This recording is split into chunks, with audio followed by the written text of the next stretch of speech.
आजी असती तर म्हणाली असती कशाला रस्त्यात दाची सकत्यास म्हणून. आज आमच्या चौघीचा प्लॅनच होता, पूर्ण राडाच करायचा बघा गार्डनमध्ये. पोरांच्या अंगात एवढी एनर्जी कुठली ती, एवढी बाबा उदाळते ती, तरी पण त्यांच्या अंगातली एनर्जी संपत नाही. खरी मजा तर ही ताई घेतात आहे.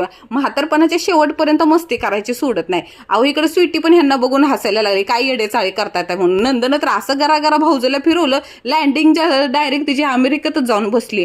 अहो एवढ्या उड्या मारल्या, अहो पोरं पण आम्हाला बघून हसायला लागले ती, क्या ह्या बाया करते तरी नक्की काय. अहो शेवटी भूक लागली म्हणून म्हटलं खाओ. नंदूबाईनं कसलं बोच काढले तर त्यातनं नळ्या निघाल्या.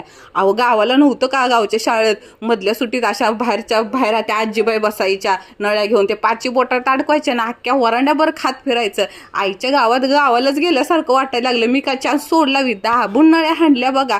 ही बया काय करते इकडं, माकडासारखी का कोलांटे उड्या खात्या. अहो शेवटी आम्हाला वॉचमॅन बाबा दांडकं मारून बाहेर काढलं. वैतागलं आम्हाला, म्हणलं जावंच आता.